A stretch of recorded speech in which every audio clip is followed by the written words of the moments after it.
Shqiptarët duhet të jenë të bashkuar e të mos përçahen. Kjo është thirrja e kryetarit të shoqatës mbarkombëtare të pajtimit Nikol Shullani, i cili bën këtë apel në kuadër të një situate të rrezikshme edhe për Shqipërinë, pas presioneve dhe kërcënimeve për sulme të mundshme terroriste në vendin tonë. Shoqata e misionarëve të paqes dhe pajtimeve të Shqipërisë i bën thirrje gjithë popullit shqiptar pa dallim feje, krahinet e idejet, si të jena të bashkuar si vëllezër kundër të keqes, kundër terrorizmit, para arsyes se populli shqiptar është i popull i vojtur, e kemi vojt boll për regjimeve të huaja, jo me pas probleme sot.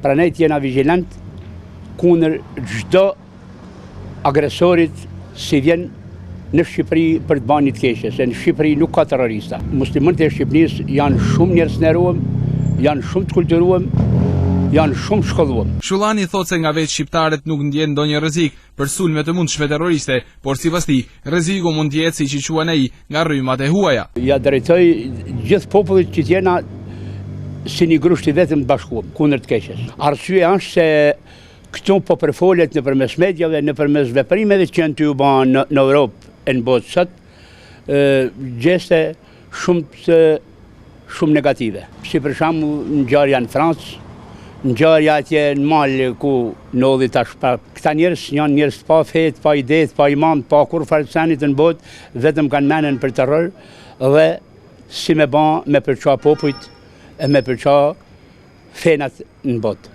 Nuk njej rrezik për shqiptarët e Shqipërisë. Po në rrymë huaja kam frikë se